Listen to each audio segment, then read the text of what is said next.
سبحانک لا علم لنا الا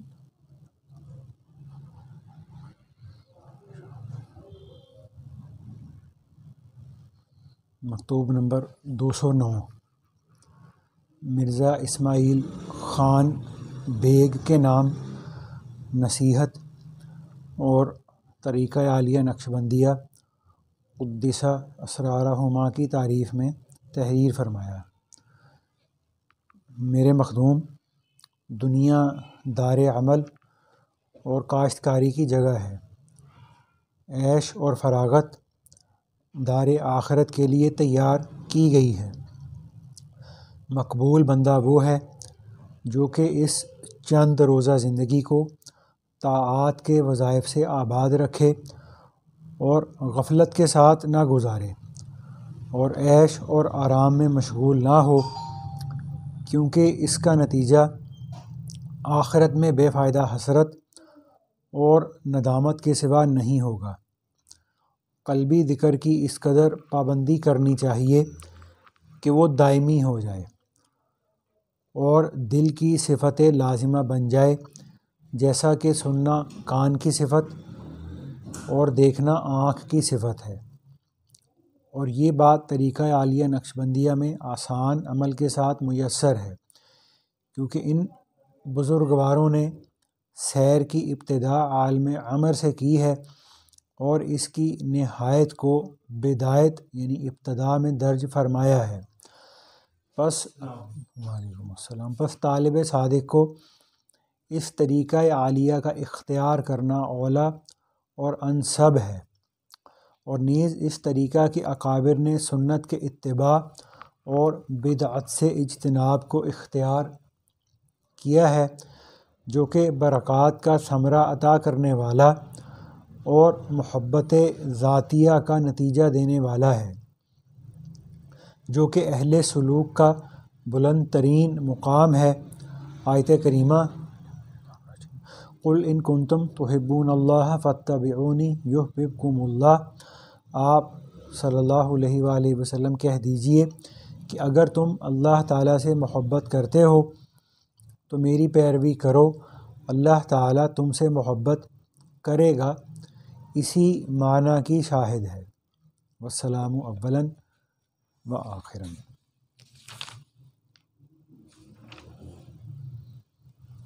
اللہ تعالیٰ ہمیں کی سمجھ عطا کرے۔ باتیں تو کافی ساری تھیں اس میں، خیر۔ تو ایک حدیث میں آتا ہے جس کا مفہوم ہے کہ آپ صلی اللہ علیہ وآلہ وسلم نے ایک مرتبہ صحابہ کرام سے یہ فرمایا تھا کہ تم میں سے کون ایسا ہے جو مجھ سے 5 باتیں سیکھے، ان پر عمل کرے اور دوسروں کو بھی بتائے۔ تو حضرت ابو ہریرہ رضی اللہ تعالیٰ عنہ نے یہ کہا کہ یا رسول اللہ، میں اس کام کے لیے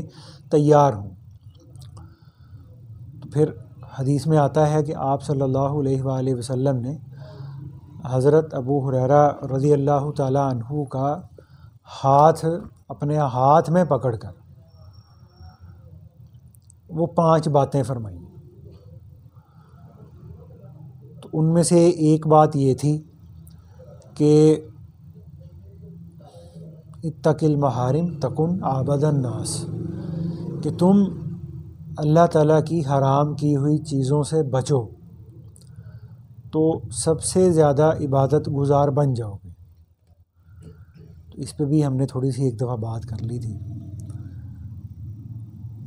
اور دوسری بات یہ فرمائی تھی کہ اللہ تعالیٰ نے جو تمہاری قسمت میں لکھ دیا ہے اس پر راضی رہو، قناعت اختیار کرو تو سب سے زیادہ غنی بن جاؤ گے۔ تو یہ والی بھی جو بات تھی، یہ ہم نے شاید وہ جو حسد کا علاج والی جو ہماری مجلس تھی نا، اس میں اس پہ بات ہو گئی تھی۔ اور تیسری بات فرمائی تھی کہ اگر تم یہ چاہتے ہو کہ کامل مسلمان بن جاؤ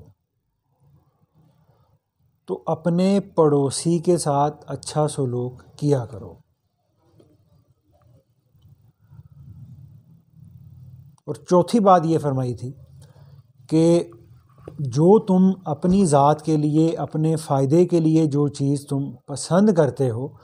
وہی بات، وہی چیز اپنے مسلمان بھائی کے لیے بھی پسند کرو۔ لیکن ہمارے ہاں ایسا ہوتا ہے نا کہ اچھی چیز ہم خود رکھ لیتے ہیں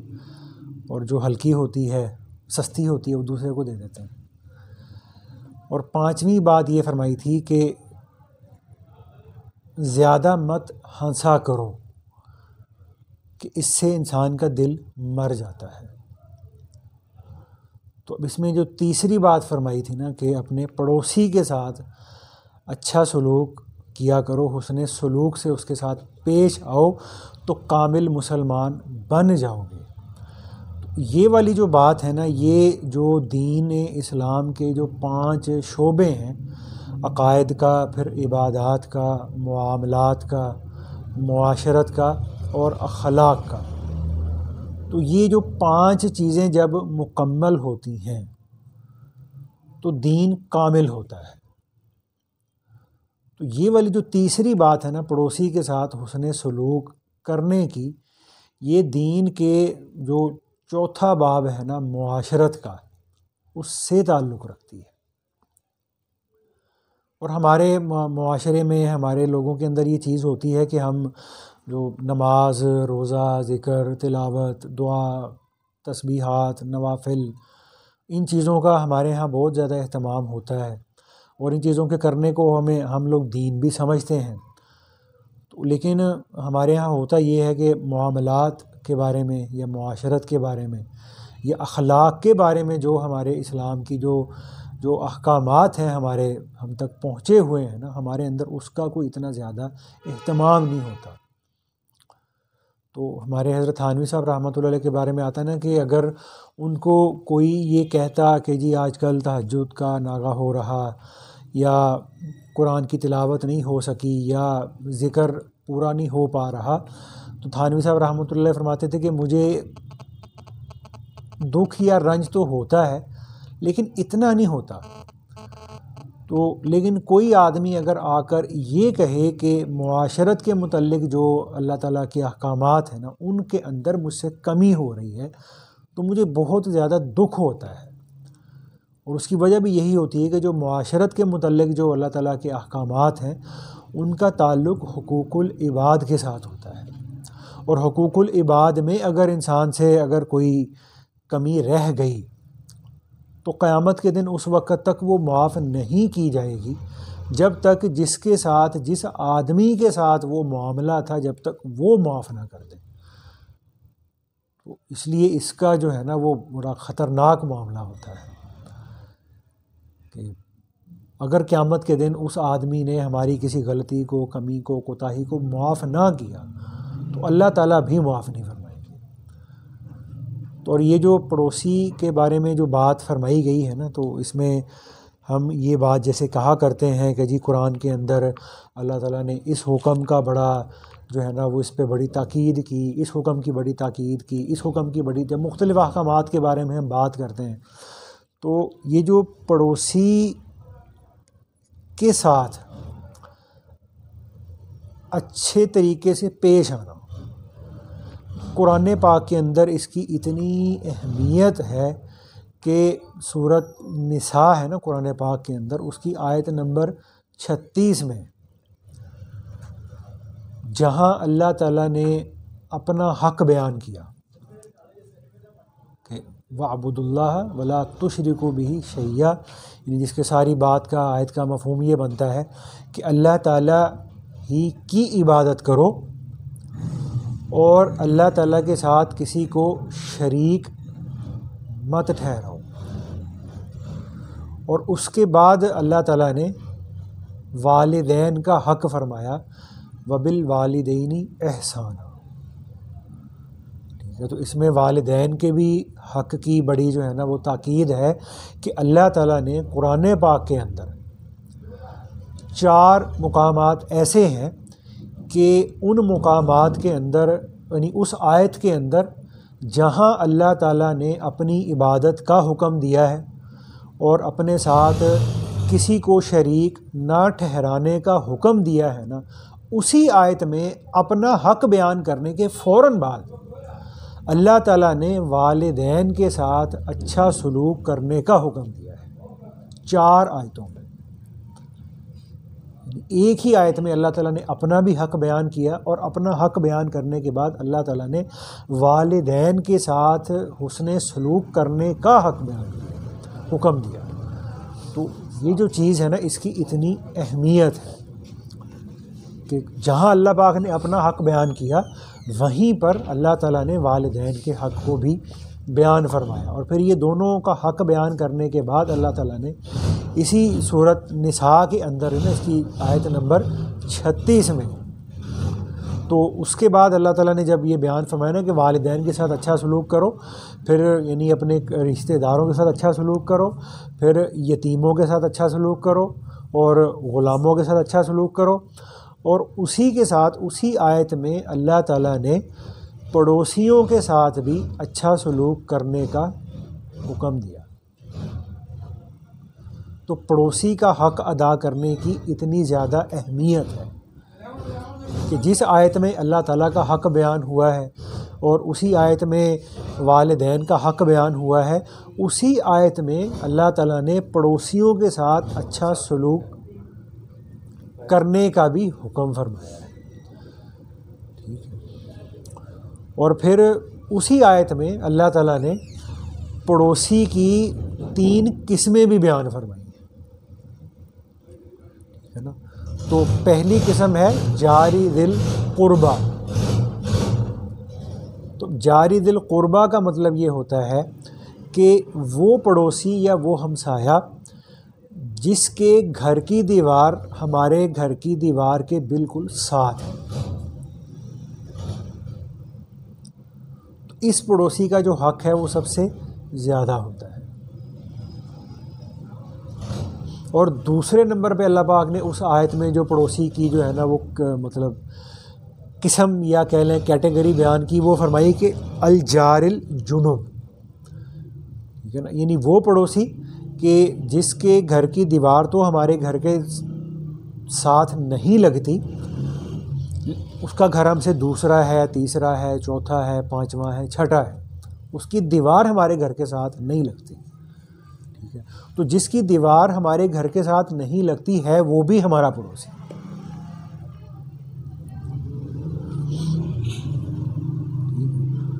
اور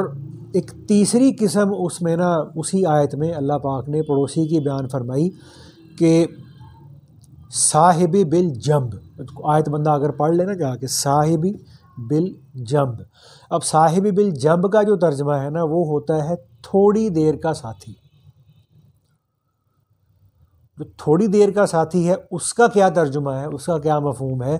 یعنی اب ہم جیسے مسجد میں نماز کے لیے جب کھڑے ہوتے ہیں تو جو نماز کے اندر ہمارے بالکل دائیں بائیں جو لوگ کھڑے ہیں وہ بھی ہمارے لیے نا تھوڑی دیر کے پڑوسی والی کیٹیگری میں شمار ہوتے ہیں۔ یا اسی طرح سے اگر ہم کسی بس میں سفر کر رہے ہیں، کسی ٹرین میں سفر کر رہے ہیں، تو جو اس سفر میں ہمارے ساتھ والی سیٹ پر آدمی بیٹھا ہوا ہے وہ بھی صاحب بالجنب کے تحت تھوڑی دیر والے پڑوسی کی کیٹیگری میں شامل ہوتا ہے۔ اس کا بھی خیال کرنے کا ہمیں حکم دیا گیا ہے، اس کے ساتھ بھی اچھا سلوک کرنے کا ہمیں قرآن پاک میں حکم دیا گیا ہے۔ یا اور اس کی مثال ہے کہ جب ہم کسی جگہ پہ کوئی بل وغیرہ پے کرنے کے لیے کھڑے ہوئے ہیں، یا اور کسی جگہ پہ ہم قطار بنا کر کھڑے ہوئے ہیں، تو اس قطار کے اندر کیو کے اندر جو ہم سے آگے آدمی جو کھڑا ہے نا وہ بھی قرآن کی آیت کے روح سے ہمارا پڑوسی ہے، تھوڑی دیر کا ساتھی ہے،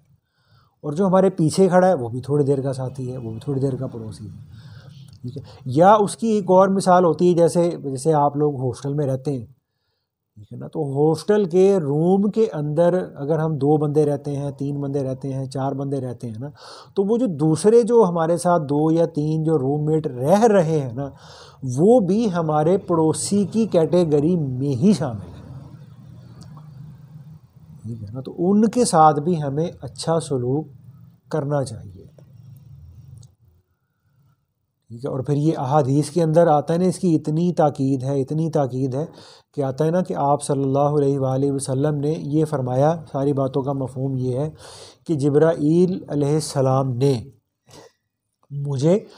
اپنے پڑوسیوں کے ساتھ اچھا سلوک کرنے کی اتنی تاکید فرماتے تھے کہ مجھے یہ گمان ہونے لگا کہ کہیں ایسا نہ ہو کہ پڑوسی کو اپنی وراثت میں سے بھی حصہ دینے کا حکم نہ آ جائے. اتنی تاکید تھی. جبرائیل علیہ السلام فرمایا کرتے تھے. اور ایک اور حدیث کے اندر آتا ہے، آپ صلی اللہ علیہ وسلم نے یہ فرمایا کہ جو اللہ تعالیٰ پر اور قیامت کے دن پر ایمان رکھتا ہے اس کو چاہیے کہ اپنے پڑوسی کے ساتھ اچھا سلوک کیا کرے. اور ایک اور حدیث کے اندر آپ صلی اللہ علیہ وسلم نے پڑوسی کے حق بیان فرمائے کہ پڑوسی کا ہمارے اوپر کیا حق ہے. تو فرمایا کہ پڑوسی کا ہمارے اوپر یہ حق ہے کہ اگر وہ بیمار ہو جائے تو اس کی عیادت کے لیے جایا جائے، اور اگر وہ فوت ہو جائے تو اس کے جنازے میں شرکت کی جائے، اور اگر اس کی کوئی بری بات ہمیں پتہ چلے تو اس کی پردہ پوشی کی جائے، اس کو اچھالا نہ جائے، اس کو ٹاک آف دی ٹاؤن نہ بنایا جائے. ٹھیک ہے نا. بلکہ اس پہ پردہ ڈالا جائے، اور تنہائی میں، علیحدگی میں اس کو خیر خواہی کی نیت سے بندہ اس کے ساتھ اس موضوع پہ بات کر لے، اس کو اچھالے نہ. ٹھیک ہے. اور پھر فرمایا کہ اگر اس کو کوئی مصیبت پیش آ جائے تو اس کو تسلی دینے کے لیے آدمی اس کے پاس جائے، اور اگر اس کو کوئی مالی پریشانی کا سامنا کرنا پڑے تو انسان اس کو قرض بھی دے. اور ایک حدیث میں آتا ہے، آپ صلی اللہ علیہ وسلم نے یہ فرمایا، 3 دفعہ فرمایا کہ اللہ کی قسم وہ شخص مومن نہیں ہے، اللہ کی قسم وہ شخص مومن نہیں ہے، اللہ کی قسم وہ شخص مومن نہیں ہے. تو جب 3 دفعہ یہ فرمایا تو صحابہ نے عرض کی، یا رسول اللہ کون وہ شخص ہے کہ جس کے بارے میں آپ صلی اللہ علیہ وآلہ وسلم 3 بار قسم کھا کے یہ فرما رہے ہیں کہ وہ شخص مومن نہیں ہے؟ تو آپ صلی اللہ علیہ وسلم نے یہ فرمایا کہ وہ شخص مومن نہیں ہے جس کے پڑوسی اس کی شرارتوں اور تکلیف دینے والی چیزوں سے امن میں نہ ہوں. ہے نا بھائی. تو اب یہ جو چیزیں ہوتی ہیں نا ہمارے اندر، اس کا بڑا ہمارے اندر بڑی کمی ہوتی ہے.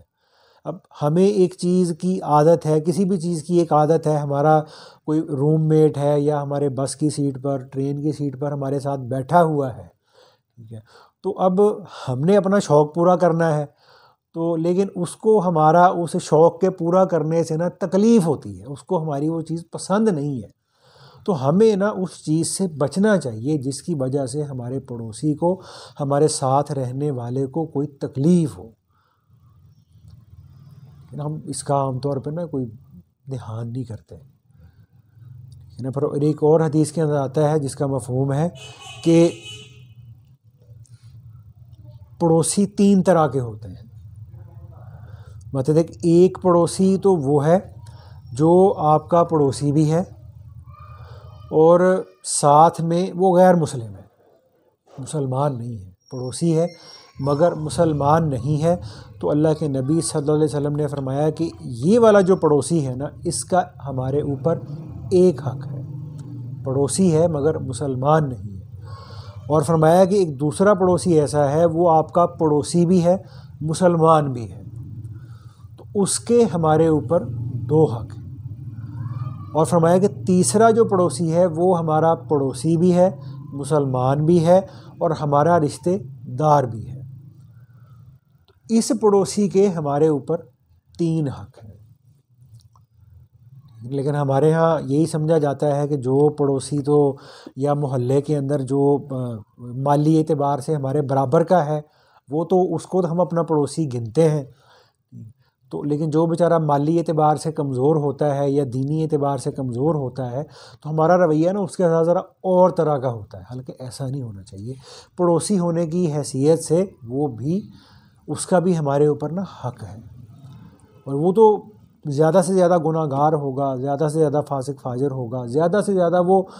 کیا ہے مطلب کتنا گناہ گار ہو جائے گا۔ لیکن آتا ہے نا کہ حضرت عبداللہ بن عمر رضی اللہ تعالیٰ عنہ کے بارے میں آتا ہے احادیث کے اندر کہ ان کے نا پڑوس میں ایک یہودی رہتا تھا، تو جب بھی زندگی میں آتا ہے نا کہ حضرت عبداللہ بن عمر رضی اللہ تعالیٰ عنہ کے گھر میں جب کبھی بھی بکری ذبح کی جاتی پکانے کے لیے تو ذرا خاص اہتمام کیا جاتا کھانے پینے کا، تو عبداللہ بن عمر رضی اللہ تعالیٰ عنہ کے گھر میں جب بھی بکری ذبح کی جاتی پکانے کے لیے کھانے کے لیے تو عبداللہ بن عمر رضی اللہ تعالیٰ عنہ اپنے غلام سے یا اپنے ملازم سے بعد میں یہ پوچھا ضرور کرتے تھے کہ بھئی تم نے بکری ذبح کی ہے تو یہ جو ہمارا یہودی پڑوسی ہے اس کے گھر بکری کا گوشت بھیجا کہ نہیں بھیجا، ہر دفعہ پوچھتے تھے۔ تو پڑوسی اگر یہودی بھی ہو تو اس کا بھی اتنا حق ہے، چاہے جائے کہ وہ مسلمان ہو، چاہے جائے کہ وہ دیندار ہو، ٹھیک ہے نا بھائی۔ تو اس لیے وہ ہمارے ہاں آتا ہے نا کہ مفتی عزیز الرحمن عثمانی صاحب اتنے یہ دارالعلوم دیوبند کے اندر اپنے وقت کے مفتی اعظم تھے، سب سے بڑے مفتی تھے، اور ان کے فتاویٰ دارالعلوم دیوبند بھی کافی جلدوں میں چھپے ہوئے ہیں، تو اتنی بڑی شخصیت تھے اور روحانی اعتبار سے بھی اپنے وقت کے شیخ طریقت تھے، اور ہمارے جو خانقاہ سراجیہ کے جو مولانا عبداللہ صاحب رحمۃ اللہ علیہ تھے نا، خواجہ خان محمد صاحب رحمۃ اللہ علیہ کے جو شیخ تھے، تو مولانا عبداللہ صاحب رحمۃ اللہ علیہ نے بھی جب دارالعلوم دیوبند میں وہ پڑھتے تھے تو انہوں نے بھی اپنی طالب علمی کے دور میں جو پہلی بیعت تھی وہ مفتی عزیز الرحمن عثمانی صاحب سے ہی کی تھی۔ ان کے بارے میں آتا ہے کہ یہ اتنی بڑی شخصیت ہے، علمی بھی روحانی بھی، تو لیکن ان کا یہ معمول تھا کہ جب دارالعلوم دیوبند میں پڑھانے کے لیے آیا کرتے تھے نا تو آنے سے پہلے ان کا یہ معمول تھا کہ ان کے محلے کے اندر نا 4-5 بیوہ عورتیں رہتی تھیں، تو یہ مدرسے آنے سے پہلے الگ الگ ہر بیوہ کے گھر جاتے تھے، تو دروازہ کھٹکھٹا کر ہر بیوہ سے نا الگ الگ پوچھا کرتے تھے کہ جی آپ کو مطلب آج کے دن کے لیے بازار سے کوئی سودا سلف لانا ہو، کوئی سامان لانا ہو، کسی چیز کی ضرورت ہو تو مجھے بتا دیں، میں لے آؤں گا۔ تو وہ جو 4-5 جو عورتیں تھیں وہ اپنی اپنی لسٹ دے دیتی، ٹھیک ہے نا جی، کلو آلو لے آنا، 2 کلو پیاز لے آنا، اتنے کلو یہ لے آنا، اپنی اپنی لسٹیں پکڑا دیتے۔ تو اتنی بڑی شخصیت تھے، تو اس کے باوجود بازار جاتے، جس عورت نے جو سامان کہا ہوتا وہ خریدتے اور ان کے گھروں میں پہنچاتے۔ تو بعض دفعہ ان میں سے کوئی بیوہ عورت کہہ دیتی کہ نہیں جی یہ تو میں نے آپ کو 1.5 کلو کہا تھا، آپ کلو لے کے آئے ہیں، تو چلو خیر کوئی بات نہیں، تو نہیں، اسی وقت دوبارہ بازار جاتے، جو چیز جس نے جتنی منگوائی ہوتی اس کو چینج کر کے دوبارہ گھر میں دے کے جاتے، تو اس کے بعد یہ اپنے مدرسے میں پڑھانے جایا کرتے تھے۔ تو اتنی بڑی شخصیت تھی، لیکن پڑوسیوں کے حقوق کا اتنا خیال تھا۔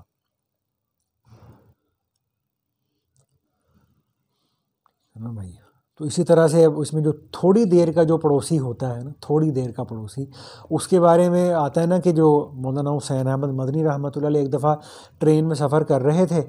تو ٹرین میں سفر کرتے ہوئے نا ان کے بالکل ساتھ والی سیٹ پر نا ایک ہندو افسر تھا، وہ بیٹھا ہوا تھا، سفر کر رہا تھا وہ بھی۔ تو وہ جو افسر صاحب تھے ان کو باتھ روم جانے کی ضرورت پیش آئی، تو وہ باتھ روم گئے اور فوراً ہی واپس آ گئے۔ تو اب وہ باتھ روم جو تھا وہ ویسے ہی پر تھا ساز و سامان سے، تو یہ جو کہ افسر آدمی تھے تو ان کو اس سے بڑی ایک وہ کراہت سی ہوئی اور گھن آئی کہ یار یہ کیا بکواس ہے۔ تو انہوں نے بیچاروں نے وہ باتھ روم یوز نہیں کیا، آ کے دوبارہ سیٹ پہ بیٹھ گئے۔ تو مولانا حسین احمد مدنی رحمۃ اللہ علیہ جو تھے نا، وہ سمجھ گئے ان کی بات کو کہ نا یہ لگتا ہے کہ یہ باتھ روم گئے تھے، تو جو باتھ روم تھا نا وہ بالکل پورا ہی تھا، تو ساز و سامان سے بھرا ہوا تھا، تو اس وجہ سے نا یہ اس کو استعمال نہیں کر سکے۔ تو یہ تھوڑی دیر کے بعد نا خود ہی چپکے سے اٹھے، اور اٹھ کے جا کر وہ جو باتھ روم کے اندر جتنا امپورٹ ایکسپورٹ پڑا ہوا تھا نا سارا، تو وہ انہوں نے وہ سارا اس کو صاف کیا، دھویا، اور دھو کے آ کے نا ان کو یہ نہیں جتایا کہ جی آپ باتھ روم کیوں نہیں گئے، یوز کیوں نہیں کیا، یہ وہ، تو ان کو کہا کہ آپ واش روم گئے تھے، جلدی واپس آ کے خیریت تھی۔ تو اس نے کہا کہ جی وہ تو بھرا پڑا تھا، اور اس طرح سے وہ کہتے ہیں میں تو ابھی ہو کے آیا ہوں، بالکل صاف ہے، بے شک جا کے دیکھ لیں آپ۔ تو ان کو یہ نہیں بتایا کہ جی یہ کارنامہ میں نے سر انجام دیا ہے، ٹھیک ہے نا۔ تو خاموشی سے جا کے اپنا کام کیا، اور کام کر کے آ کے ان کو بتا دیا کہ جی واش روم تو صاف ہے، آپ اس کو یوز کر سکتے ہیں۔ تو وہ گئے تو انہوں نے دیکھا کہ وہ واقعی بالکل صاف ستھرا تھا۔ تو بعد میں جب کسی نے ان کو بتایا کہ جی یہ جو مسلمانوں کے نا یہ بہت بڑے سیاسی لیڈر بھی ہیں، تو سیاسی لیڈر کے طور پہ مشہور تھے زیادہ، حالانکہ علمی شخصیت بھی تھے، روحانی شخصیت بھی، لیکن سیاسی طور پہ زیادہ مشہور تھے۔ تو وہ پھر ان کے نا اس بات پہ وہ بڑا متاثر ہوا کہ دیکھو یار، یہ جو مسلمان ہیں یہ ایسے ہوتے ہیں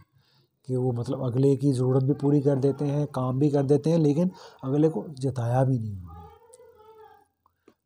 تو تھوڑی دیر کا جو پڑوسی ہے نا، تھوڑی دیر کا بھی جو ساتھی ہے، اس کا بھی اتنا حق ہوتا ہے نا بھائی۔ پھر اس میں ہمارے یہ دارالعلوم دیوبند کے اندر ہی ایک بزرگ تھے، مولانا اصغر حسین صاحب رحمۃ اللہ علیہ، تو یہ بھی وہاں رہتے تھے انڈیا میں دیوبند کے اندر۔ تو ہمارے تھے نا مفتی شفیع صاحب رحمۃ اللہ علیہ، تو ان کا ان کے ساتھ بڑی مطلب وہ ان کے شاگرد بھی تھے، اور شاگردی کے علاوہ بھی ویسے بھی بڑا ان کا تعلق تھا، اور دونوں کا آپس میں نا کاروبار بھی انہوں نے اکٹھے کیا ہوا تھا۔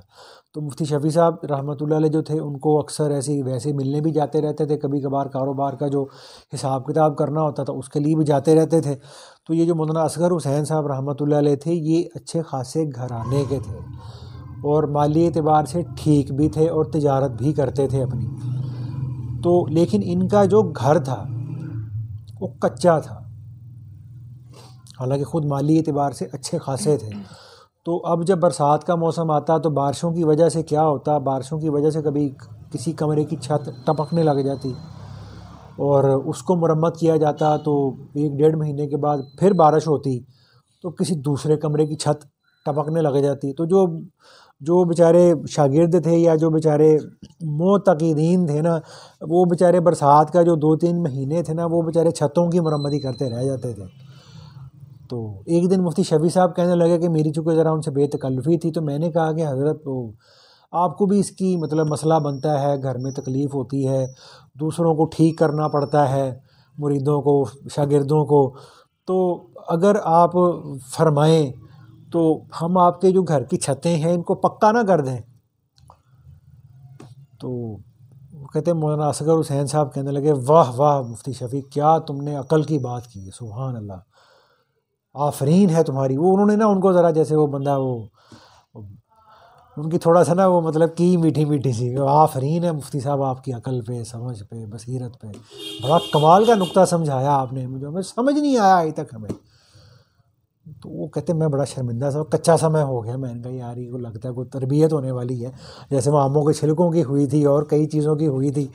تو کہتے میں چپ سا ہو گیا۔ تو کہتے پھر نا وہ کہتے چلو میرے ساتھ گھر کے دروازے پہ آؤ۔ تو کہتے میں ان کے ساتھ انہیں کے گھر کے دروازے پر آ گیا، تو کہنے لگے مولوی شفیع یہ پوری گلی کے گھر دیکھو، دونوں طرف گھر بنے ہوئے ہیں۔ تو کہنے لگے ان ساری گلی کے نا دونوں طرف جو گھر بنے ہوئے ہیں، ان گھروں میں دیکھو کوئی پکا گھر بنا ہوا ہے کہ سارے کچے ہیں؟ تو کہتے میں نے کہا جی تو سارے کچے ہیں، پکا گھر تو کوئی نہیں ہے۔ تو کہنے لگے بس میں بھی اپنے پڑوسیوں کے احترام کی وجہ سے نا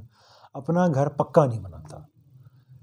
کہ میرے جو پڑوسی ہیں، سارا جو محلہ ہے، یہ بیچارے مالی اعتبار سے نا تھوڑا کمزور ہے،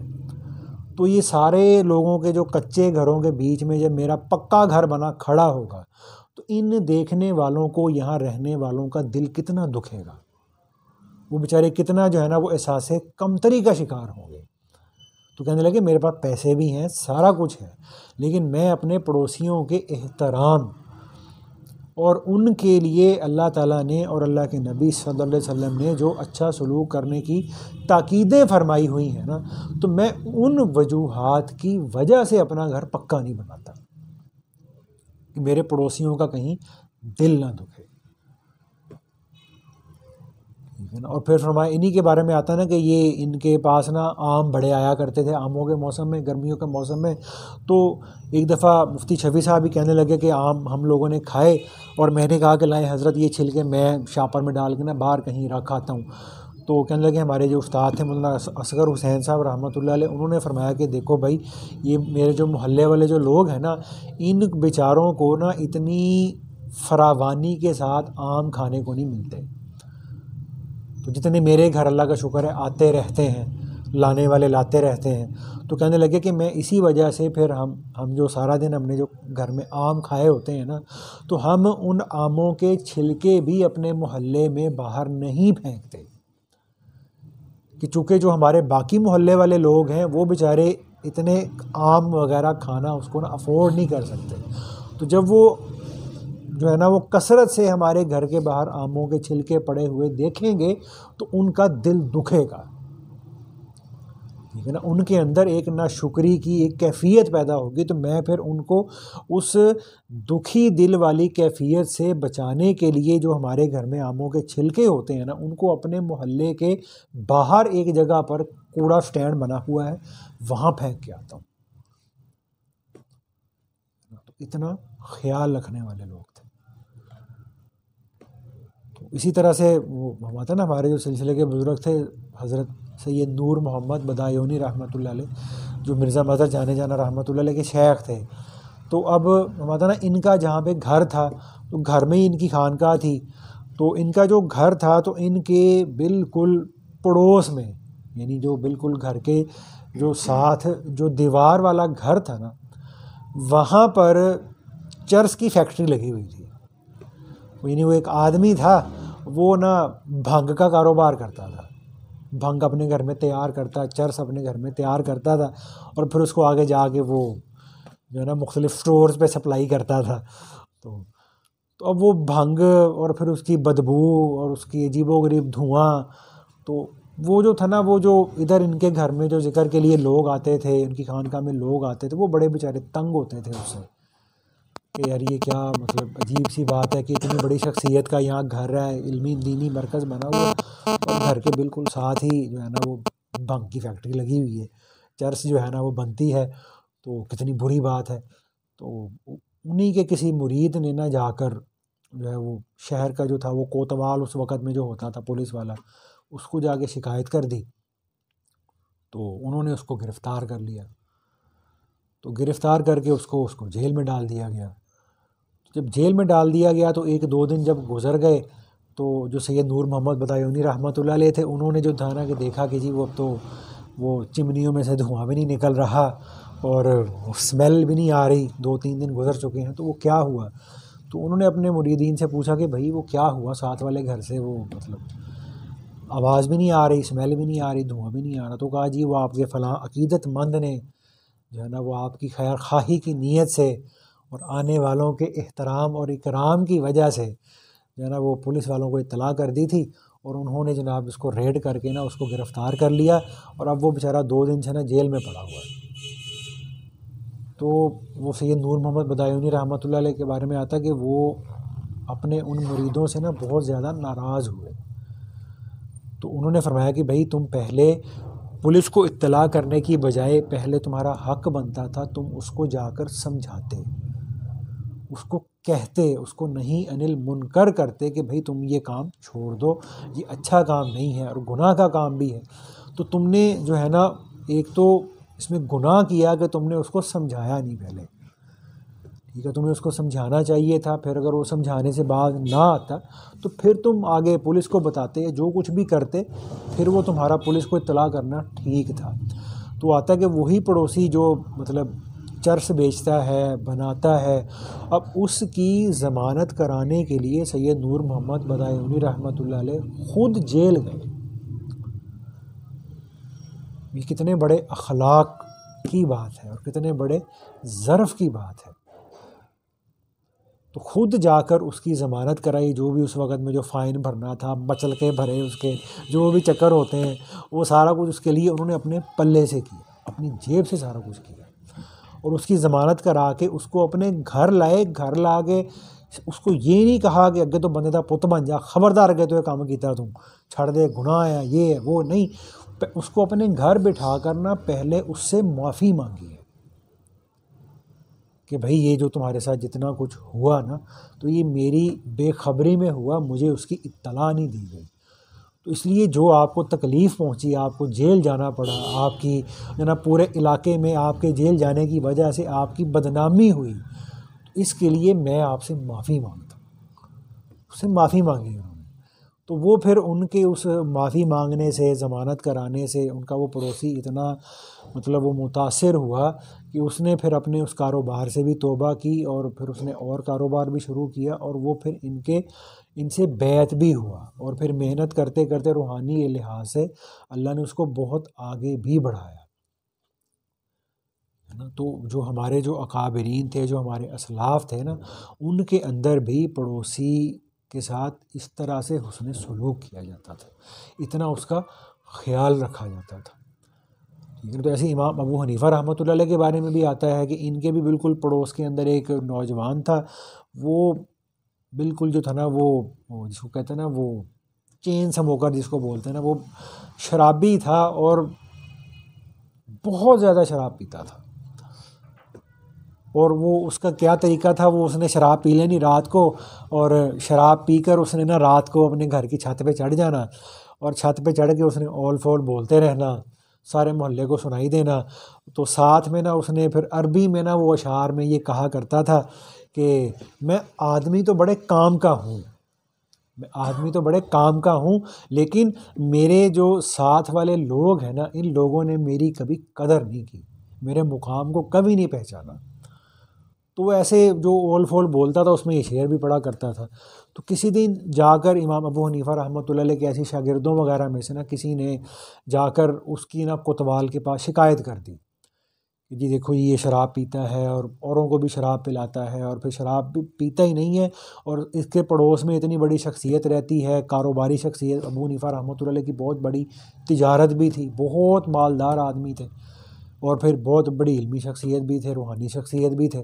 تو دیکھو جی یہ اتنی بڑی شخصیت ہے، ان کے پڑوس میں رہتا ہے، تو ان کی اتنی زیادہ جو ہے نا یہ اذیت کا باعث بنتا ہے، ان کو اتنی زیادہ پریشانی دینے کا باعث بنتا ہے۔ تو اس طرح کی اس نے دو چار باتیں کر آ کے نا اس کو بھی گرفتار کرا دیا۔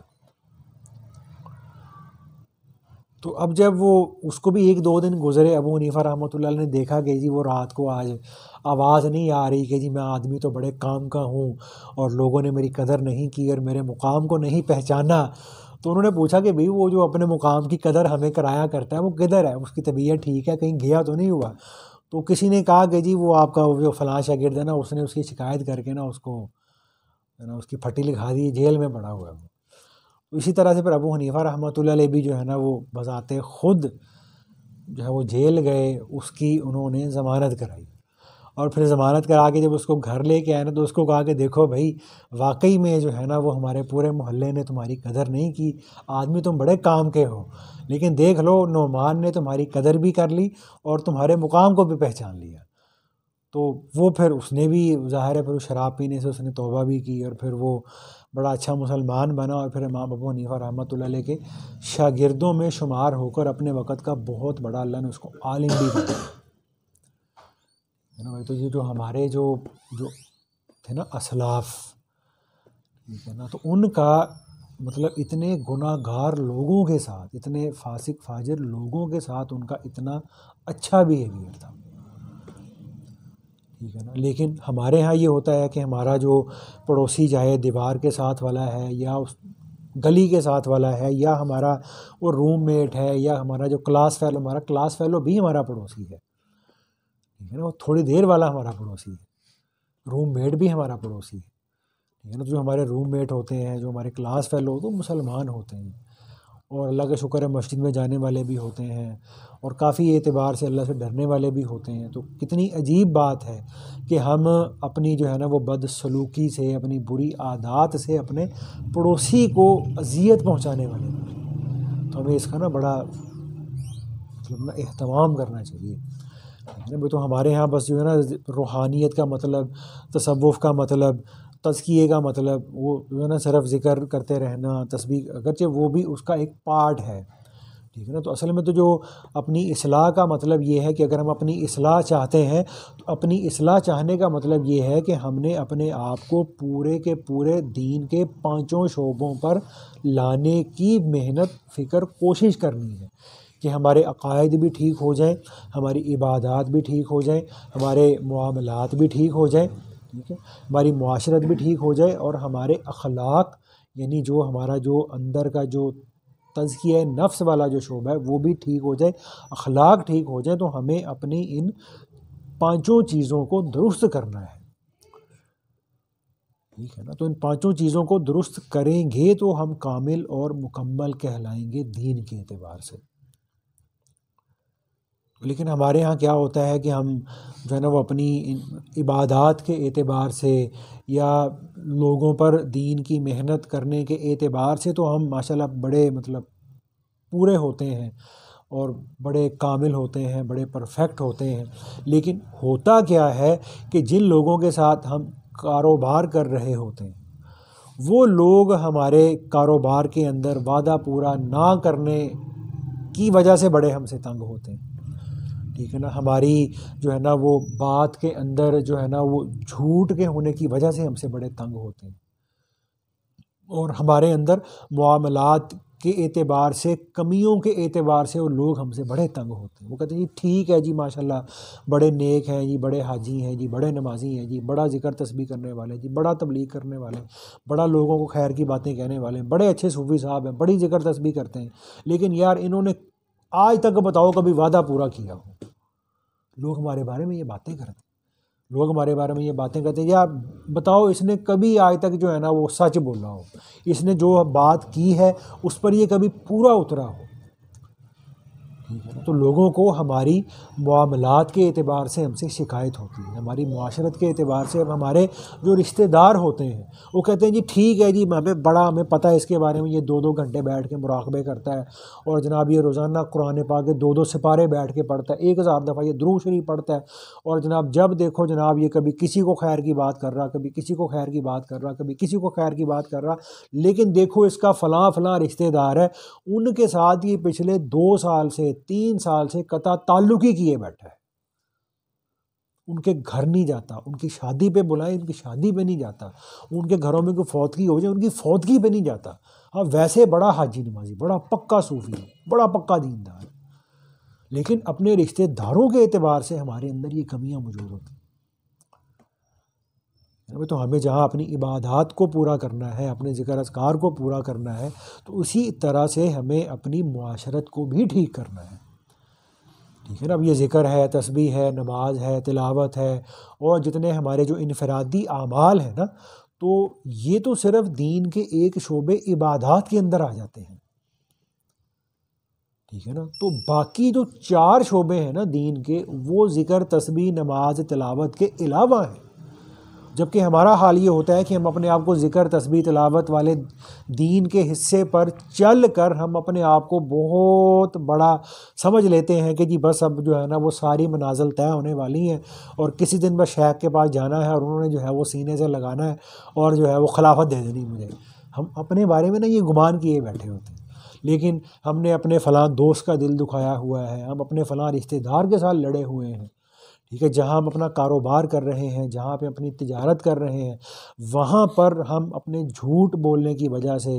اور وعدہ پورا نہ کرنے کی وجہ سے اور اس طرح کی کتنی ساری چیزوں کی وجہ سے ہم لوگ کتنا بدنام ہوتے ہیں.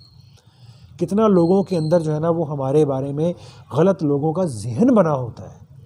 کہ جی حاجی نمازی تو بڑے ہیں اور تسبیح تلاوت تو بڑی ہے، لیکن یہ دیکھو ان کے اندر اس اعتبار سے کتنی خامیاں ہیں. تو ہمیں جہاں اپنی ذکر، تلاوت، تسبیحات، ذکر، مراقبے، اسباغ، تہجدیں، ان پر فوکس رکھنا ہے، ہمیں دین کے باقی شعبوں پر بھی اپنی نظر رکھنی ہے کہ بھئی میرے اندر جو معاملات کے اعتبار سے جو دین ہے وہ میرے اندر کس درجے میں ہے، اور معاشرت کے اعتبار سے میرے اندر جو دین ہے وہ کس درجے کے اعتبار سے۔ تو ہمیں نا ان ساری چیزوں پر فوکس کرنا ہے، ٹھیک ہے نا، ورنہ کیا ہوگا، اگر ہمارے معاملات ٹھیک نہیں ہوں گے، ہماری معاشرت کا جو دین ہے وہ ہمارے اندر نہیں ہوگا، تو ذکر سے، تلاوت سے، تسبیحات سے، نوافل سے، یا دین کے اور مختلف کاموں سے ہم جتنا کچھ اپنی آخرت کے لیے سٹور کر رہے ہیں، وہ حقوق العباد کی کمی کی وجہ سے سارے کا سارا قیامت کے دن ہمارے ہاتھ سے نکل جانا ہے، کہ کسی کو گالی دی ہوگی، کسی کے ساتھ زیادتی کی ہوگی، کسی کو نقصان پہنچایا ہوگا، یا کسی کی امانت کے اندر خیانت کی ہوگی، تو عبادات کے راستے سے جتنا دین ہم نے اپنی آخرت کے لیے اکٹھا کیا ہوا ہوگا، وہ معاملات کے اور معاشرت کے اور اخلاق کے ان 3 شعبوں کے دین پر عمل نہ کرنے کی وجہ سے قیامت کے دن ہمیں بالکل، اللہ نہ کرے کہیں ایسا نہ ہو کہ ہمیں خالی ہاتھ کھڑا کر دیں، ٹھیک ہے، کہ جن کا حق مارا تھا اور جن کے ساتھ ہم نے غلط قسم کے معاملات کیے تھے، کوئی بندہ آیا وہ ہماری ساری زندگی کی قیامت کے دن نمازیں لے گیا، اور دوسرا بندہ آیا اس کے ساتھ ہم نے ظلم کیا تھا، اس کے ساتھ زیادتی کی تھی، اس کو نقصان پہنچایا تھا، وہ آیا اور وہ ہمارے ساری زندگی کے روزے لے گیا، اور تیسرا بندہ آیا اس کے ساتھ ہم نے اپنے کاروبار کے اندر یا اپنے اور جو ہے وہ ہمارے دنیاوی معاملات کے اندر اس کو دھوکہ دیا تھا، اس کو نقصان پہنچایا تھا، اس کے ساتھ کوئی مالی خرد برد کی تھی، اس کے ساتھ کوئی خیانت کی تھی، تو وہ جناب ہماری ساری زندگی کی قرآن کی تلاوت لے گیا، ٹھیک ہے، یہ اور ہم نے اپنے رشتہ داروں کے ساتھ جو ہے نا وہ ناچاکیاں تھیں، جو بدسلوکیاں تھیں، جو ان سے قطع تعلقی تھی، ان کے ساتھ جو بول چال بند تھی، یا ہم نے اپنے رشتہ داروں کے ساتھ جو مختلف اعتبار سے ان کے حق میں کوتاہیاں کی ہوئی تھیں، وہ آئے اور ہمارے ساری زندگی کے درود شریف لے گئے۔ مشہور حدیث ہے نا قیامت کے دن، یہ جو پوچھا گیا کہ مفلس کون ہوگا، تو اس کے اندر آتا ہے نا کہ مفلس وہ ہوگا کہ جس کے پاس اس کے اعمال، اس کی عبادتیں، اس کے جو دین کے جو احکامات تھے نا وہ پہاڑوں کے بقدر تھے، پہاڑوں جتنے اعمال عبادات اس کے پاس موجود تھیں، لیکن دنیا کے اندر کسی کو تھپڑ مارا تھا، کسی کو گالی دی تھی، کسی کی امانت میں خیانت کی تھی، کسی کے ساتھ وعدہ کر کے پورا نہیں کیا تھا، یا اور اس طرح کی چیزیں تھیں، تو وہ لوگ آتے جائیں گے اور اس کا جو سارے کا سارا جو عبادات کے راستے کا جو دین اس نے جمع کیا ہوا تھا، اس سارے کا سارا اس سے اٹھا کے لے جائیں گے، اور پھر کیا ہوگا، ابھی قیامت کے دن اپنے حق کا مطالبہ کرنے والے لوگ موجود ہوں گے، لیکن اس کے پاس نیکیوں کا اور اچھے اعمال کا ذخیرہ ختم ہو چکا ہوگا، تو پھر کیا کیا جائے گا، پھر یہ ہوگا کہ جن کے اس نے دنیا کے اندر حق مارے تھے یا حق ادا نہیں کیے تھے نا، تو اب اس کے پاس تو ان کو دینے کے لیے کچھ رہا نہیں، تو پھر کیا ہوگا کہ وہ جو اس سے اپنا حق لینے آئے تھے نا، اور اس کے پاس دینے کو کچھ نہیں رہا، تو ان حق لینے والوں کے گناہ اس حق دینے والے کے سر پہ تھوپ دیے جائیں گے، تو فرمایا یہ شخص ہے حقیقی مفلس اور کلاش، ہے نا، تو اس لیے عبادات کے راستے سے، ذکر تلاوت تسبیح کے راستے سے،